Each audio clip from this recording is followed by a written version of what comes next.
So why does the maritime environment matter? In part because Oman is looking to reestablish its past history as a trading state. It's, for example, one of the big projects right now is a multi-billion-dollar, I think, what's the figure here? Yes, $12 billion deepwater port project, which is based in Sohar. Multi-billion-dollar steel and aluminium plants in the region. Now, some of these are, financed through the state, but increasingly, because of the capital intensiveness of this, they're reaching out to international partners. And some of those partners are the private sector from places like India. For example, Jindal Steel is a major investor in one of those steel markets. And also in the retail section. Now, given the unemployment, in Oman, this has, I think, aggravated some of the certain amount of resentments. For example, during the protests in Sohar, one of the only targets of sort of property damage during the protest was the Lulu hypermarket, which is an Indian-owned chain. So it's, I think one of the big questions is whether this kind of development strategy is sustainable if it depends to the extent that it does on foreign labor and also foreign management.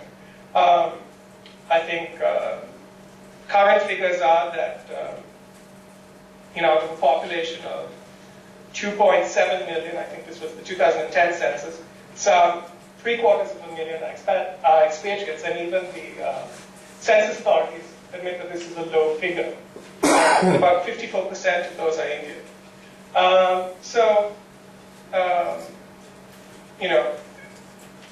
Once again, given the kind of economic grievances, there will probably have to be a speeding up of the Omanization, attempts to, sort of make sure that more of the actively employed workforce is in fact Omani. And this requires a lot of investment in education and things like that, and training and things like that.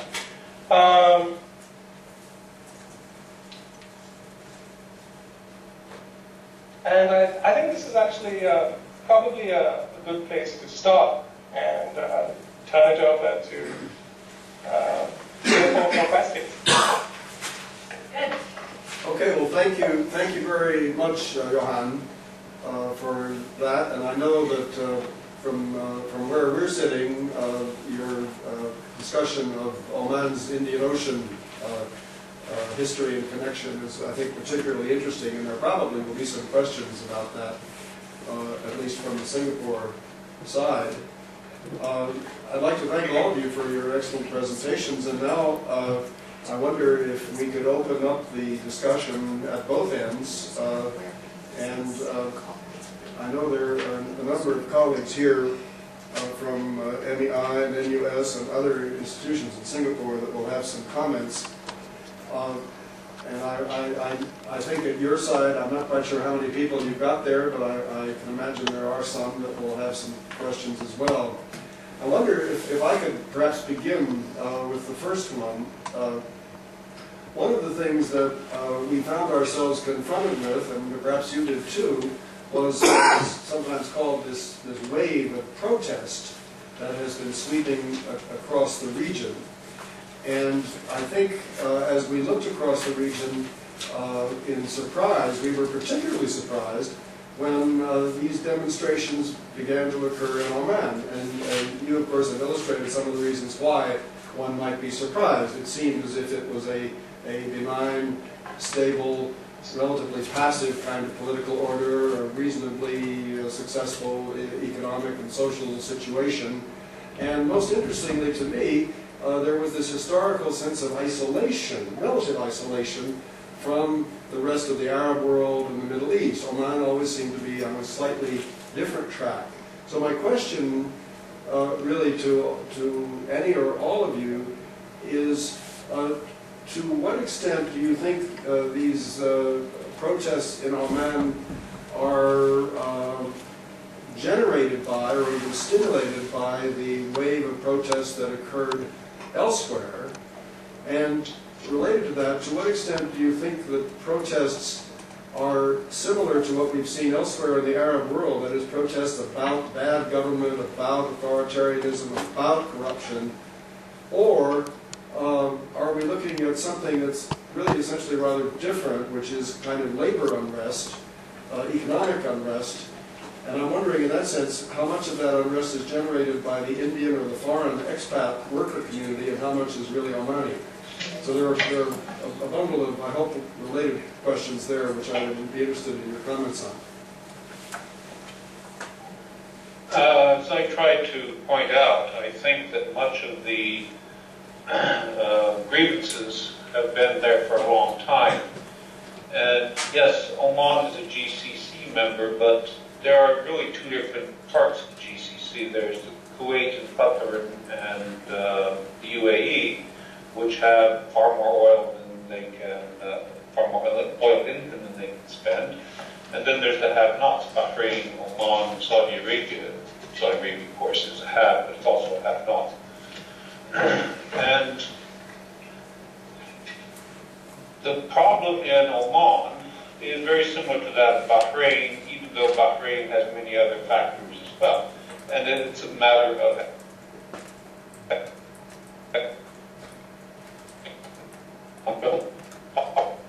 these states.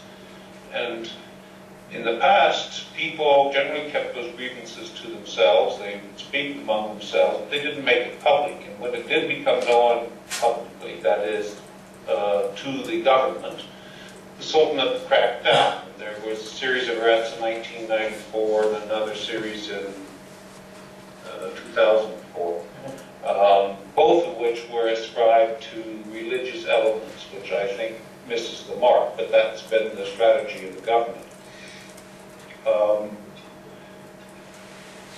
In part, I mentioned earlier that in 1972 was the last time there were these kinds of economic labor protests.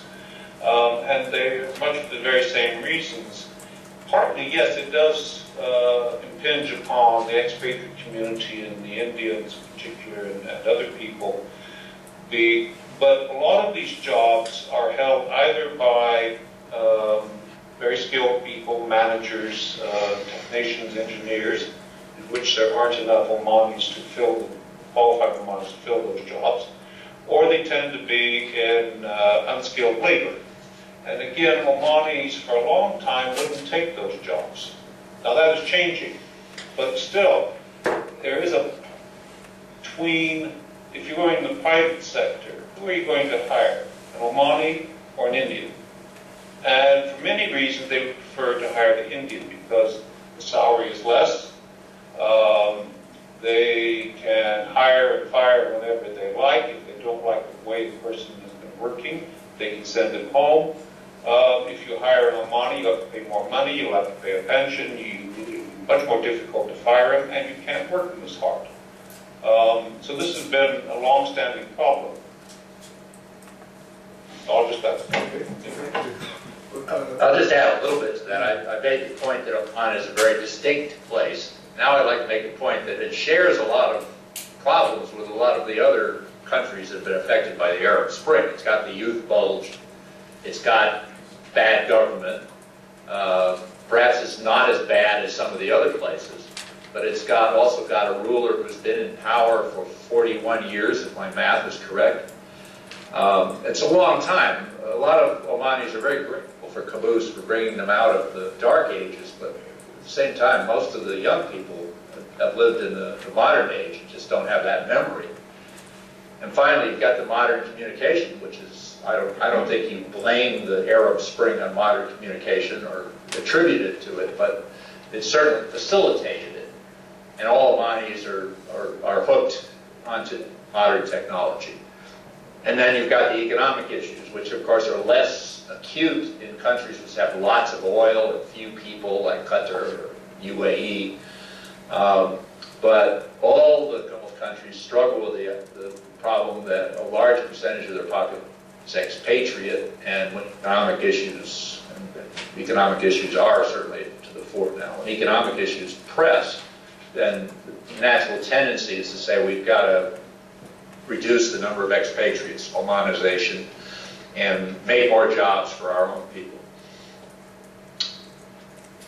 Okay. Thank you. Johan, do you have a... Just to elaborate on a couple of the things. There's a quote here that I saw in a story a few days back that I like.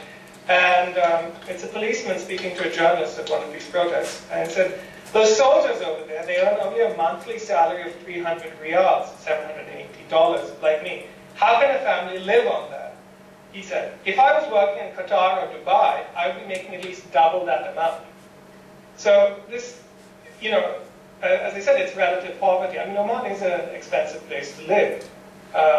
You know, the riyal is a very, you know, highly appreciated currency, and people are aware of what's, you know, the possibilities available just over the border. In fact, quite a few members of the UAE armed forces are actually Omanis. So, you know, this isolation that, you know, allowed people to feel perhaps for a while that, you know, things were really, you know, either not so bad or, you know, really improving is fast eroding. There's a statistic here on the use of personal computers and the internet. In 2003, it was 16.4% of the population. And the current level is apparently 52.8%. I mean, so absolutely massive growth. And so people are very aware of the opportunities and the conditions that live elsewhere. And again, tying back into the question of expatriate labor, you know, at the same demonstration, there was a group of South Asian laborers off to the side watching the demonstration, you know, not part of it. And the same journalist went over to ask them what they thought. And the Bangladeshi guy said, I don't understand what they're complaining about. The Sultan's been great. He's given them houses, and all these Omanis want to do is sit around in them, not do anything. I don't understand, you know, what gives them the right to go around complaining.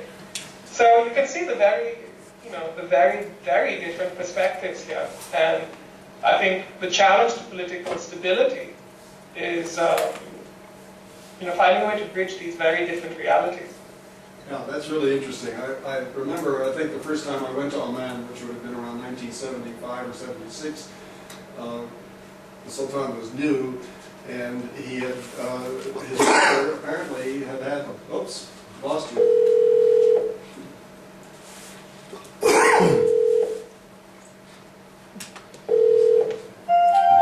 we back?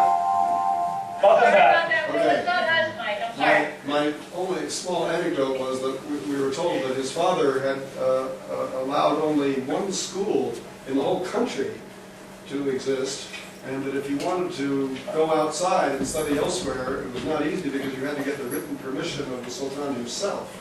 And now we've got 58% internet connectivity. Perhaps we could open up for comments first here from the Singapore side.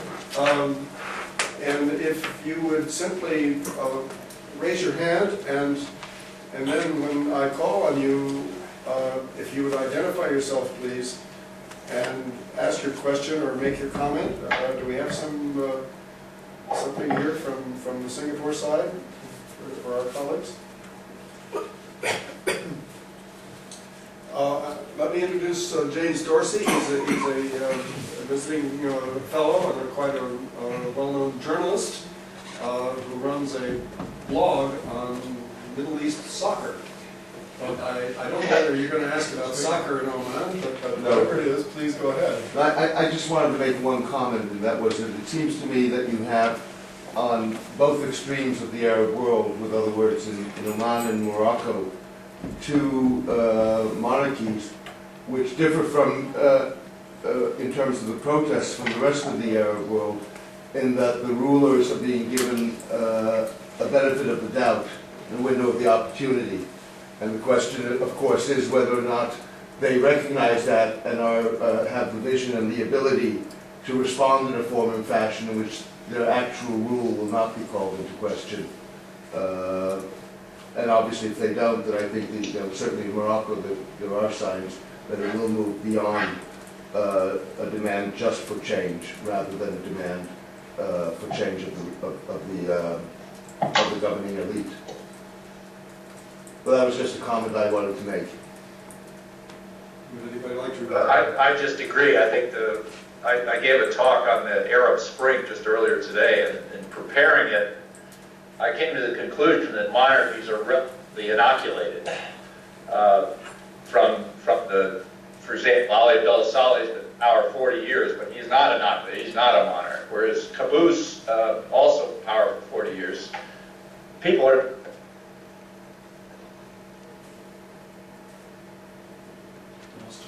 The government, but there is that distinction. So Qaboos, I think, can sidestep the issue by firing members of his cabinet, which he's done, and by making some changes, but they don't appear to be after him personally, asking him to step down. And I assume the situation is similar in Morocco. I think the GCC can be set apart from all the other countries in the Arab world in two ways. First of all, the ruling families come from a traditional tribal background. There is a traditional legitimacy that still retains today. And secondly, they're oil producers, so they can give people the benefits that rulers in other countries can't.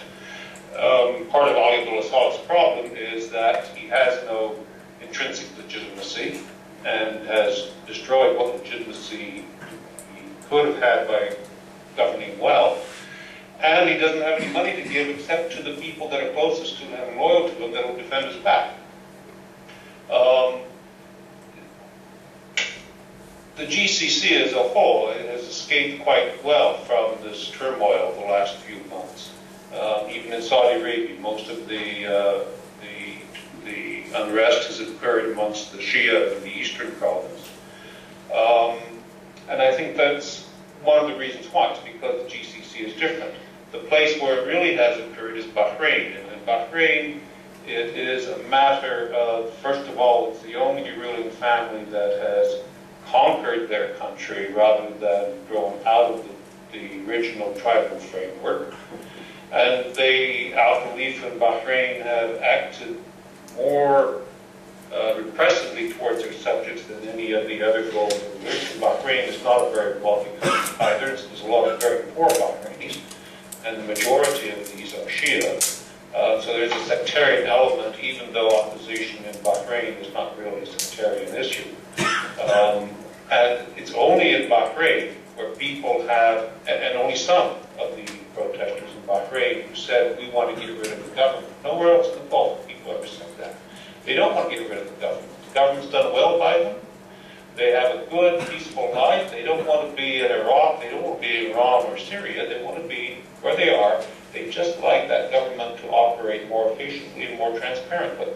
And to the comment of, do the rulers recognize it? Well, I don't think they do. And I think even younger rulers who are more educated, more cosmopolitan, who might be expected to recognize it, they don't. And it's a corporate control of the country, and no one is willing to give that up. John, are you saying that the younger ones are less aware of the need for better government? I wouldn't say that they're less aware. I'd say they're more selfish? Responsive. Well, I think when push comes to shove, they're the victors. And maybe they're acting in their own interest. They want to keep their bigger share of the pie, and maybe they're acting in the interest of the family and the system, in which they don't want to be the ones to overthrow things. And it, I suppose in many ways goes back to Huntington's King's dilemma. They don't want to be the ones to lose the power. Bahrain, for example, is very interesting because you have, I mean, it's more complicated. You have three figures that run the spectrum. You have, on the one hand, the Prime Minister, Khalifa, the uncle of the king, who's been in power since well before 1971. He's run the country under his brother, the late Sheikh Isa, and he is the wealthiest man in Bahrain, perhaps, in the Gulf conflict, and he also has run a very repressive state through his control of the Ministry of the Interior apparatus for all those years.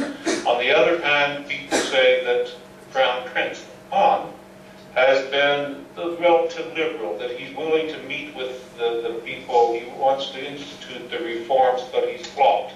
Where's the king? The king lies in the middle, because he, when he came to power in 1999, he introduced a lot of reforms. He let Bahraini exiles come back to the country. He allowed a free press, which had never existed before.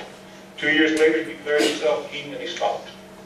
And this is the dilemma that Bahrain faces right now. It's a dilemma that will probably be faced in all of the other Gulf states. Kuwait with its sclerotic leadership. Saudi Arabia, in which we're going to have a generational change at some point, we don't know when. And even that next generation, the sons of King Faisal, they'll never become king. They're like Prince Charles, they've just been waiting and waiting and waiting. So it's a problem that is going to grow more acute, particularly as people in the Gulf become more sophisticated, become more demanding, more educated, and they know what else is going on in the world, and they're seeing very little change. When that's going to come to the crunch, I don't know. And it, of course, differs in each country. I think Johan wanted to say something too. Well, this ties in with what Dr. Peterson said. I mean, the role that heirs and ruling families play in blocking reform processes, whether it's in monarchies or some of these inherited presidencies, whether it's the Mubarak family in Egypt or the Ben Alis of Tunisia, Saleh in Yemen. But the interesting thing about Oman is that Sultan Qaboos has governed without, in many ways, while keeping his family at a distance. There is no designated heir.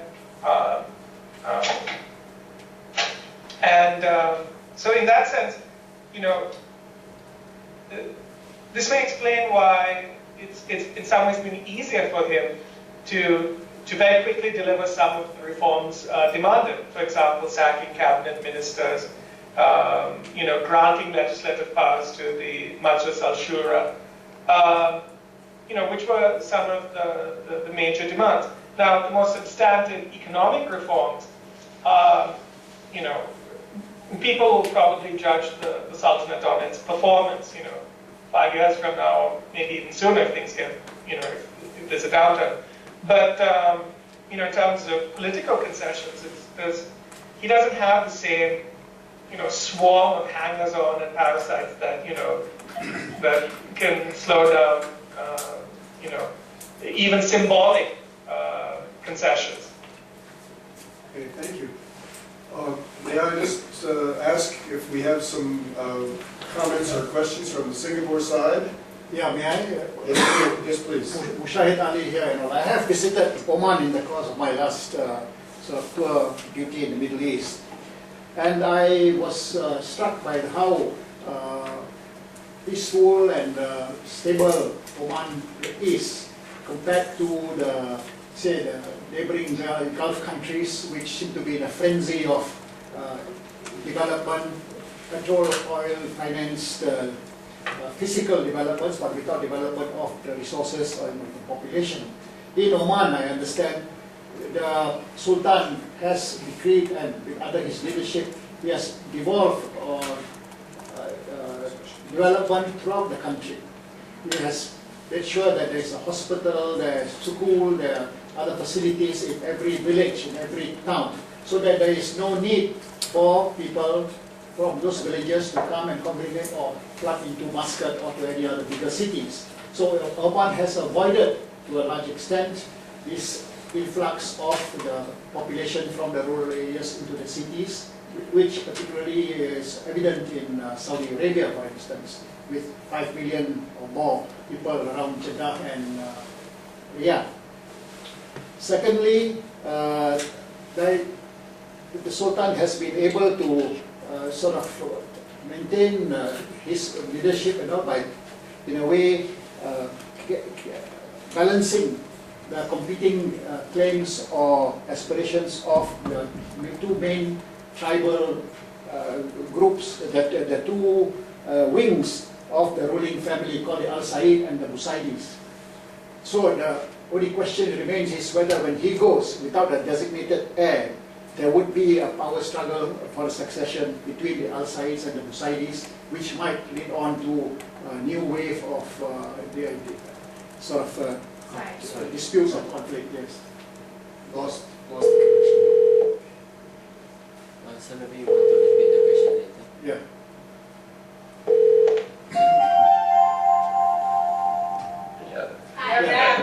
I think we're back. Hi. Yeah, the other thing I was mentioning was that the Sultan has ruled in his splendid isolation for the past 40 years, but in a way by balancing the claims and aspirations of the leading clans, the Al Saids and the Busaidis, who form the sort of major families of the ruling family. I was wondering whether after he's gone, without a designated heir in place, there would be a power struggle between these two wings of the ruling elite, and then perhaps we might see a new wave of unrest and dissatisfaction throughout the country. But in that respect, the point which was made earlier, there is recognition that the Omanis need to build up their own human resources and to be able to take over some of the jobs which are now being filled by expatriates, whether in the technical field like engineers or whether even in the semi-skilled and in the services industry or in the hotels and so on, for instance. The other aspect which I think has been a saving grace for the Omanis is that because they lack the oil-rich resources, the people have been, in a way, compelled to go abroad to be traders. And part of it is because of the history as seafaring and trading people.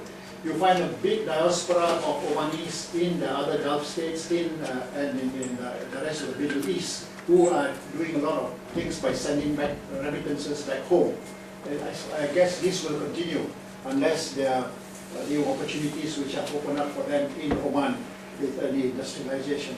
In this regard, the future of energy in Oman is also relevant.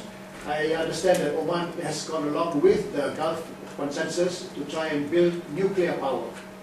So they recognize that oil will have to eventually give way to the new alternative energy sources, and building of a nuclear power stations will be one of the aspects.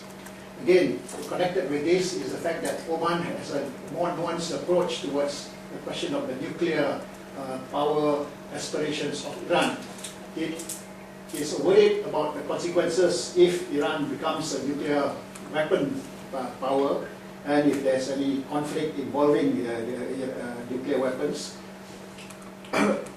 from the fallout. But at the same time, it is resigned and accepts the fact that it is a close neighbor of Iran and has to live with Iran for the rest of its life. That's why it shares the resources, the management of the Hormuz Straits. I think it will continue to have good, working, constructive relationship with Iran. So that is one of the, I think, guiding posts for its foreign policy and for its regional approach to issues. Your comments, please. John, would you like to address that? Yeah, in terms of what happens after Qaboos, as I indicated earlier, I think this is an unsettling question for both inside and outside the country. I don't see a power struggle. There's actually three layers within the ruling system. First is the Al Said, who are the ruling family properly. Then there's the Al Busaid family, who are descendants of the first ruler from that, from the other end. The Al Busaid tribe, one of the larger tribes of Oman in the interior. One of these became the first became ruler in the 1740s, and his descendants are the Abu Said family, who have been sort of traditional civil servants in the past and today. But the real ruling family of the Al Said is a very small family compared to anywhere else in the Gulf. There are very few senior figures of any stature, and the few that have been passed away in recent years. The Sultan has said publicly that he won't name a successor, that one will be chosen upon his death, as is the traditional way. Well, maybe the traditional way, but it hasn't happened for 100 years. The successor has always been the firstborn son of an Arab mother. This will not happen this time because there is no firstborn son. And what the Sultan has proposed is a very convoluted system in which he says that through the basic law, the sort of proto-constitution of the country, that the ruling family will have 3 days to decide on a successor. If they cannot decide in that length of time, then it will be given to the Defense Council, who will open the envelope left by the dead Sultan and read out the name of his choice. Now, first thing is the ruling family. Well, I don't think there's going to be a problem with the ruling family. And they'll go along with the strongest candidate, who will undoubtedly be one of these 3 sons of the Sultan's late uncle. They may not have agreed amongst themselves, that could be a problem, but I doubt it. If it goes to the Defense Council, my thinking for many years has been, if I'm the Defense Council, why should I read out the name? We'll just choose whoever we want. And Sultan Qaboos has dealt with that too. He said he's left different letters in different parts of the country, just in case. But if you look at it, where are the alternatives to leadership? There aren't any. If you look to the major tribal families, the problem is that, as in most countries, you have a system of tribal confederations and opposition on the national level and on the regional level. If you choose someone from one tribe, then you're going to have the immediate opposition of people from other tribes. This has already shown up in the government in a lot of different ways. All right, a lot of the people who've been close to the Sultan and have been his top ministers and so forth come from Muscat. Well, Muscat's always been suspect for one reason. A lot of these people are Shia of one community or another. There aren't very many Shia in Oman, perhaps 3 to 5%, but they're well represented in both the business world and in the government. And some other Omanis have only been there for a few generations, and they're not really considered Omanis anyway.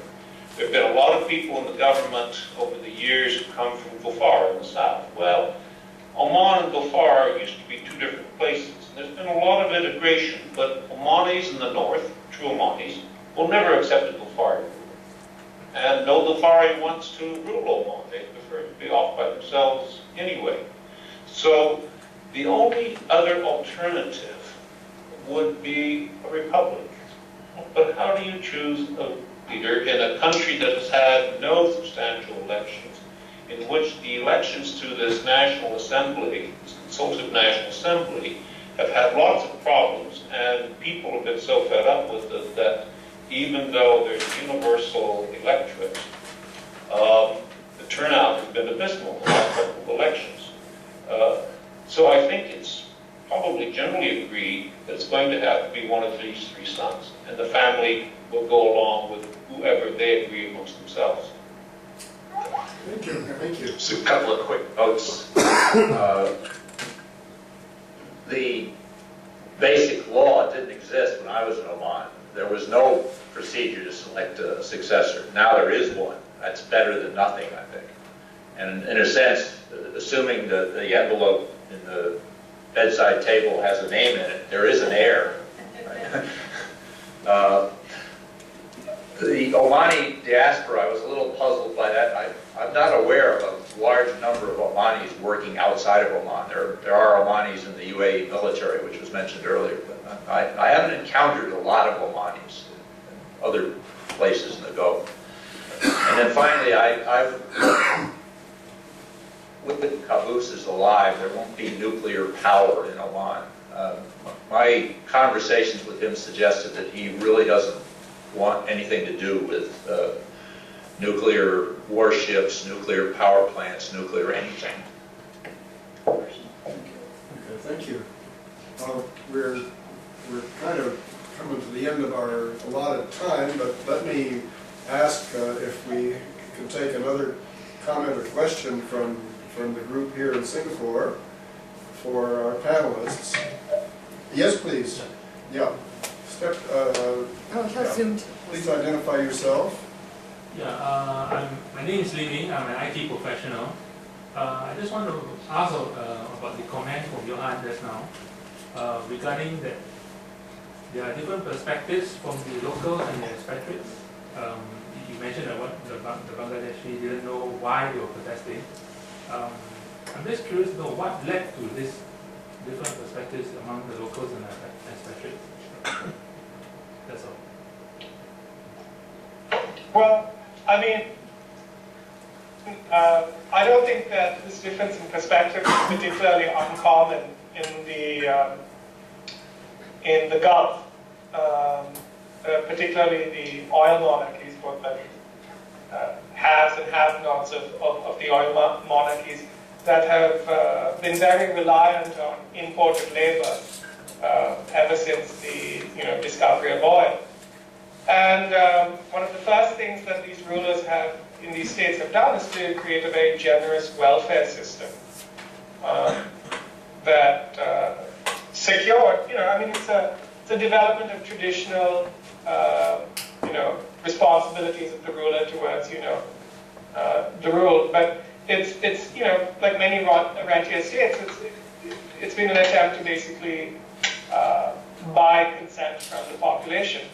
Now, the other thing is that, during periods of very rapid growth, this welfare state has been, combined with the problem of the fact that the existing population, was largely a tribal population, in many cases nomadic, that just didn't have the kind of technical skills necessary to build the modern state that these rulers wanted. Modern administration, the construction, the actual oil extraction and refining, all of these things. And so what you saw was massive importation of labor. And so for some of these people who came in were managerial class, some of them were coolies, construction workers. And they've often come from very poor societies, and they work very hard, and they live in very difficult circumstances in barracks. And but despite this, they still see the Gulf as an opportunity. And I think they sometimes don't understand why locals don't regard their countries in quite the same way as as a place of opportunity. And I think what you're seeing is the very different levels of citizenship and participation. The locals think of this as their country and therefore have high expectations from the government. And poor immigrant labor that sees this as perhaps one of the only ways to bootstrap themselves from extreme poverty to respectable working class or even middle class. So this is a matter of citizenship and also global differences. Thank you. Leila, are there some comments or questions from the Arizona colleagues? Yeah, we actually have a couple. Let me ask Dr. Michael Bonine. Come up here. Hello, Michael. Well, hello. How are you? Nice to see you again. Yes. I have a question related. If we look at the unrest and protests across the Arab world, one of the keys is what is the relationship of the military and security forces versus the government. So my question is for our panelists, is what is the relationship of the military, security forces, police in Oman versus the government versus caboose, and also as an addition to that, take a scenario of what would happen if unrest begins, what would the military security forces do, and so forth. Easy question.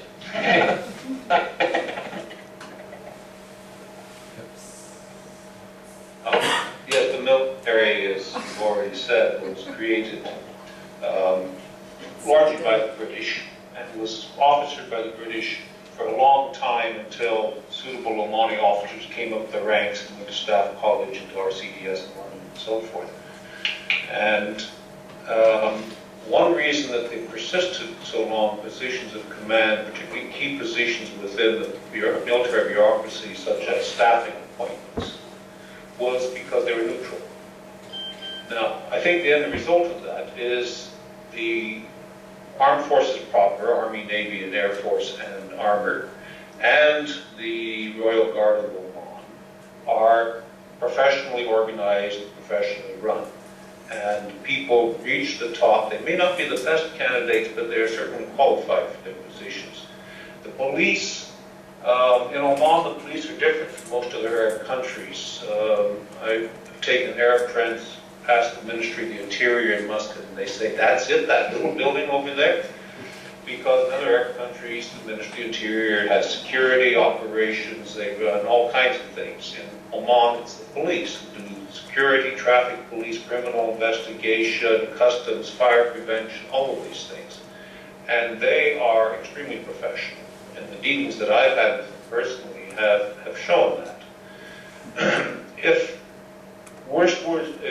bad was to come to worst, I think, well, the Sultan has considered this in classic Baku fashion over the years. And this is why, for example, the armor is located in the middle of the desert. Now, it may be strategic because that's the way, if you're going to come from Saudi Arabia, that's the way you're going to come. But also, it's a long way from the capital and a long way from him. And the commander for many years was one of these three sons of his uncle that I mentioned, who was moved out to an advisory position in Muscat years ago, presumably because he was becoming very popular with his troops. And the Sultan has built in enough checks and balances that he has, if something were to happen within the armed forces, he's protected himself. I don't see anything happening, from my experience, maybe I wasn't in the right places, but the military officers, to me, seem to be interested in the same things that other Omanis were, which is advancement up the ranks and material benefits. And they had the same grievances, but they were muted just like other Omanis. The military forces have done very well out of the Renaissance of Oman. Yes, their salaries are not very good, but nobody's salaries have been very good. But they get a lot of other benefits, which has meant for 30 or 40 years, enlistment in the military and security forces has been a very favorable career option, and that continues to today. And I think that if necessary, they would act in the interests of the state. First, as expressed by the Sultan, that is, they would be honest brokers. So if they protest, do you think they would be supporting the government? Unless they have massive protests. Well, the key point would be, as has happened in particularly, say, in Yemen, in which army or thugs have fired upon protesters. I don't see the army being asked to do that, or the police asked to do that. If they were, there would be a crisis of conscience, I think. And that's where the problem would be. But we're really talking about something that is beyond imagining.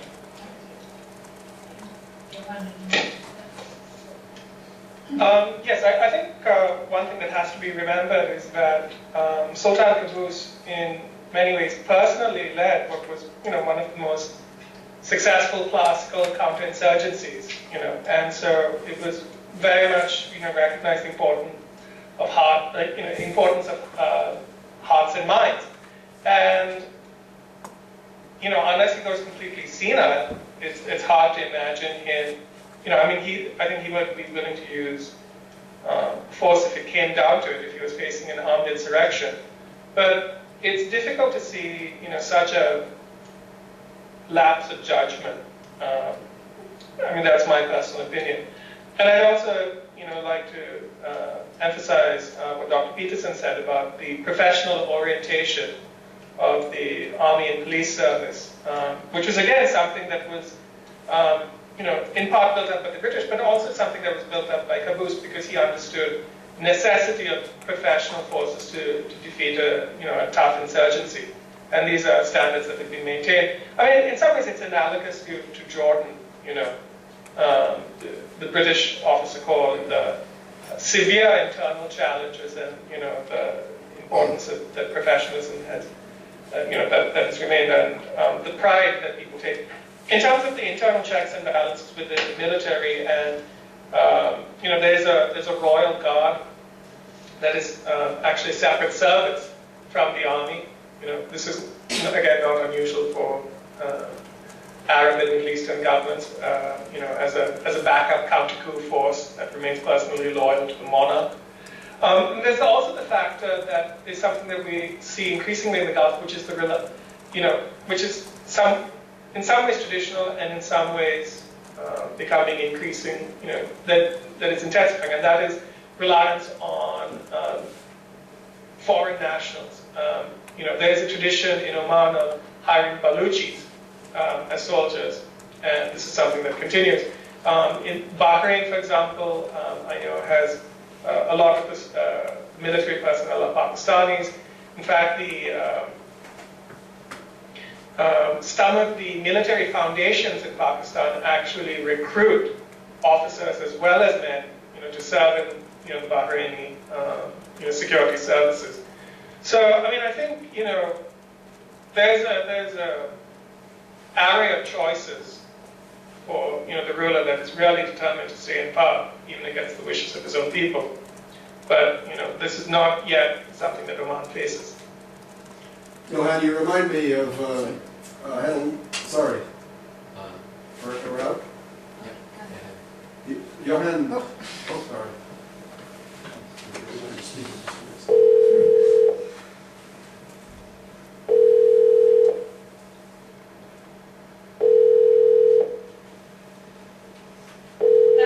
John was going to add some points. Yes. Hang on. The Baluch the Baluch were recruited, they were recruited exclusively from Gwadar, which had been Omani territory, as you said, in 1958. But not all Baluch, because there's a substantial Baluch population in Oman that's been there for centuries. So there's a mixture of Baluch, and the recruiting often was more Omani than Makrani Baluch. And most of those Makrani Baluch have settled in Oman, and that recruiting stopped more than 20 years ago in any case. The other point you mentioned about hearts and minds, the Sultan being aware of this, I think this is true, but it's a two-edged sword. He's not only concerned with the welfare of his people, but he regards them as his children. He is the father of the country. And he has a very difficult time getting away from it. There's much of the Sultan's father in him. And sometimes it's in a positive sense, and sometimes a negative sense, and sometimes it's a very mixed one. And this is a problem that is replicated elsewhere in the Gulf, but is particularly of particular concern in Oman because the Sultan is a one-man ruler. And if he treats his people as children, saying that I will guide you until you're mature enough to guide yourself, this will last forever. And he hasn't shown a lot of understanding of how to get away from it. Okay, he's instituted this Majlis al-Shura and the previous Majlis, but he doesn't give it any power. Succession, he says, no, the family has to decide, but he doesn't allow anyone in his family to occupy a key position so that they're even known by the people, let alone having their own responsibility. And because he decides on every issue himself, he's done a very good job of governing Oman for 40 years. But he's not infallible. And the more you rely on one person, the more that you enter the possibility of errors, and also the problem of... Okay, we can hear you, but we lost your picture. We'd like to reconnect. Very lost. Very, very quickly. Can we do that?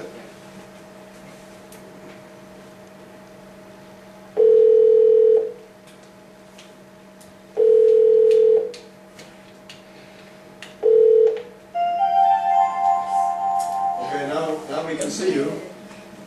Hey, we're back. Yeah, can you- we have more questions here, but do you have questions before we ask more questions locally? Okay, do we have any comments from this side? Yeah, yes, we have one right here, again, please. Just speak up. Yeah, hi. Over here in Singapore, we are going to the polls in about 1 week's time.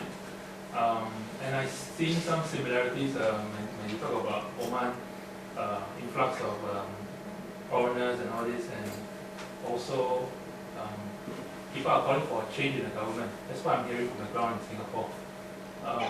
Based on your research of Oman, do you see any similarities in Singapore and Oman regarding the situation about foreign labor and also the call for a change in the government?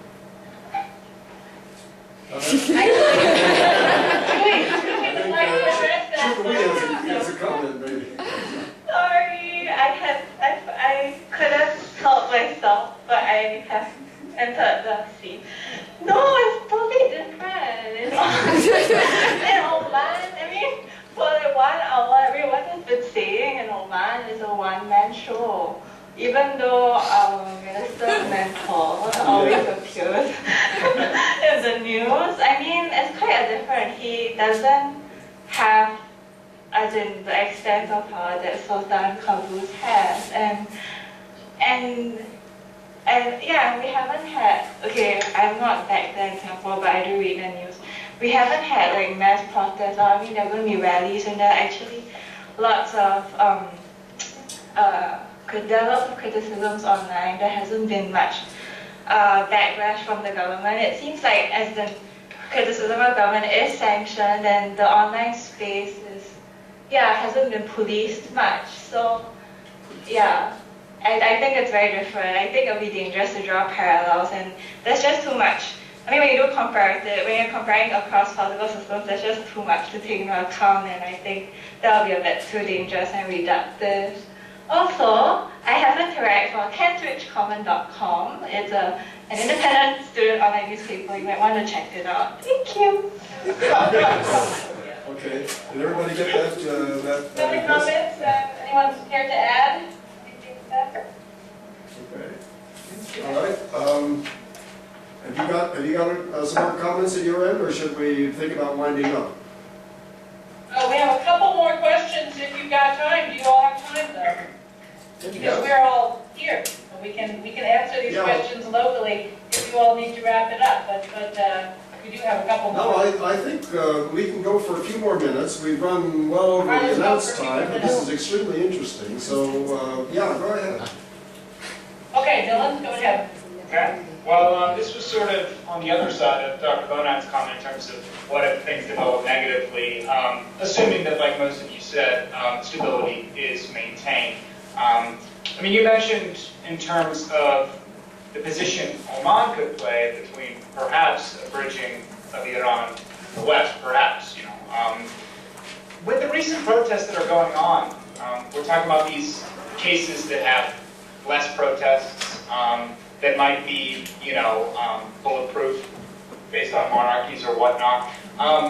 Can we talk at all about Oman's role as a power broker? The case that would speak loudest to me in terms of thinking would be Bahrain. I mean, you mentioned couldn't really see much between Syria or Libya, but maybe you could add upon that as well. So yeah, just in terms of Oman's role as a future power broker. Regionally? What? You mean regionally? Yeah, regionally. I mean, we have, you know, Saudi Arabia has obviously been kind of marginalized in terms of their, you know, invasion into Bahrain, with soldiers and whatnot. You know, we've talked about the role of Qatar, but we haven't heard much about Oman. And what you've been saying about stability just got me thinking about in terms of how could Oman serve as a regional power broker? Well, on the plus side, Oman has this policy of having relations with everybody, so it maintains a decent relationship with Iran. When Iran's under pressure, Oman is willing to step it up. Different from Qatar, I think, is that Oman doesn't really want the world spotlight focused on it. I don't think Qaboos wants to be a world figure, doesn't want to be above the fold on the New York Times. So I don't think you're going to see the kind of flashy initiatives that you see out of Qatar. But clearly, given we have a pretty deep relationship with Oman, and Oman has a really good relationship with Iran, there's great potential there, I think. I mean, the Iranian government or the Iranian political situation has to sort itself out before that can happen, but maybe it will. As far as others between Saudi Arabia and Bahrain, I don't think so. I think the Omani, my instincts are that the Omanis will stay out of that one because the relationship is so asymmetrical, if you will, between Saudi Arabia and Bahrain. But should events change, perhaps. I'm trying to think of other areas. In Yemen, during the Yemen civil war, Oman played a very active role in diplomacy, trying to bring the two sides together. So that kind of thing could happen again.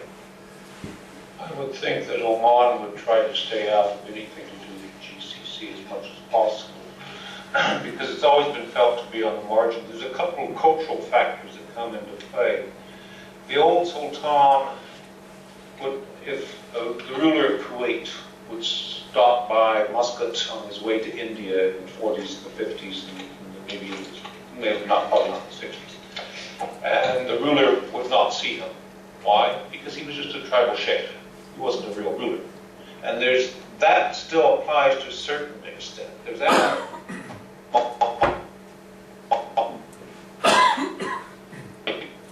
As part of the GCC, because it's regionally advantageous for it to be. But it doesn't like to get involved with them. The only country that it really gets involved with is with the UAE, and that's as much adversarial as anything else. Someone mentioned that, yes, there's a lot of Omanis resident in the UAE and the UAE army and security forces throughout the region. But Oman doesn't really like that, because the UAE, that is Abu Dhabi and Ras Al Khaimah, both have increasingly told these Omanis they had to take UAE citizenship if they wanted to keep their jobs, to advance.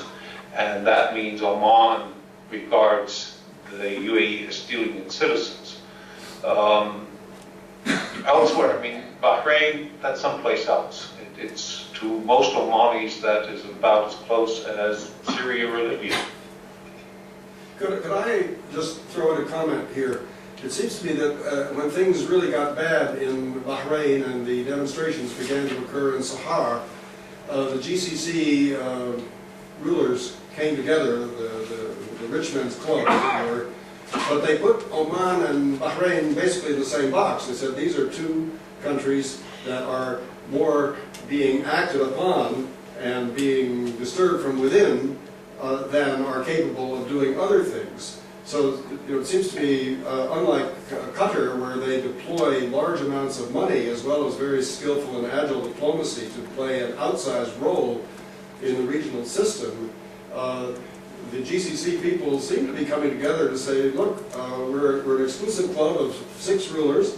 2 of them seem to be in trouble. There is a little bit of uncertainty and unrest in in the big one, Saudi Arabia. There is unusual demonstration activity in Kuwait. That leaves only 2 of the 6, Qatar and the UAE, that are really, kind of riding it out. So I'm not sure that the Omanis at this point are in a position to be taking an active role in mediating, because they seem to be in need of looking to their own somewhat fragile internal situation, as I gather from the comments of the panelists. I support what Dr. Hudson said. In fact, I think the GCC has established a $10 billion fund that's essentially, it's a development fund, and it's aimed at Oman and Bahrain. I mean, and it's for a couple of reasons. I mean, one is the fact that since it's a club, there's a certain amount of mutual interest and stability. And since these are the oil poorer nations, and they do need capital. It's an indication of Oman's relative power within the system. But Oman is very concerned about stability in Yemen. They're right next door, and they do consult and keep tabs. Another place where, although Oman is unlikely to play any sort of official mediating role, the Gulf in general acts as a kind of just as Oman acts as a bridge between the United States and Iran, in some ways, the Gulf as a whole acts as a kind of bridge between India and Pakistan. Because this is a place where, there are large numbers of nationals who come to work, send remittances back, but it's also a place where, there's a sort of three-way investment, Gulf, wealthy people from the Gulf investing in both of these countries, and now, in India's case, Indians investing in the Gulf.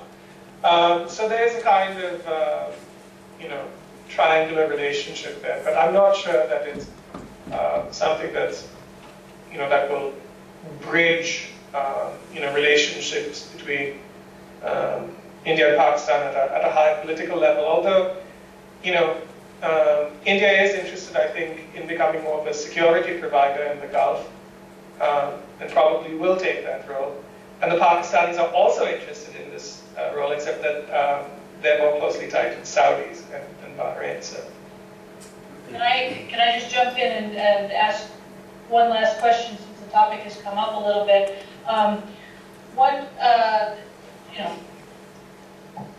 Looking at the traditional Omani former territory of Gwadar, and Chinese investment there, and Omani investment there, what do we see as a sort of an emerging Chinese policy vis-a-vis Oman? Googling, and in fact, the Omanis are building an airport in Gwadar, just as the Chinese are building the port. We see this as a potential shared interest, mixing bowl for a new regional player. Well, I just say that I'm sure Oman is part of China's overall strategy to strengthen its relations with the oil-producing Middle East, and I'm sure China is part of Oman's overall strategy to via its exports. And so I don't think the Oman-China ties is a major issue in either's firmament. Okay, I think probably it's time to wind up. We've gone well over our allocated time, but I think it's been well worth it. And unless there are other final comments or questions, I think maybe it would be time to thank all of the participants involved. And certainly at our end, Ronald, Mary, and Rana have been particularly active, and Glenn as well, who have been particularly active in trying to get us communicating with each other, and I think they've done really an excellent job, and I hope this is only the first of subsequent collaborations. We have many, I think, common intellectual interests in the Middle East between us, from matters ranging from gender to issues of the Arab-Israeli conflict, and many other things. And I hope that we can continue to work together. And I'm very happy that Junmi and Dylan, from your side, will soon be on our side. And we're looking forward. We're looking forward to welcoming them here to the Middle East Institute in Singapore. So we'd like to thank you for an absolutely riveting, splendid presentation. I don't think we could have heard such a amount of expertise on Oman anywhere. Go, Arizona. Hopefully the first of many more. So I guess we'll go over and out. Okay. Have a great day. All right. Thank you. Thank you. Bye. Bye. Bye, good night. Thank That's all I had. Bye. Come on. How do we start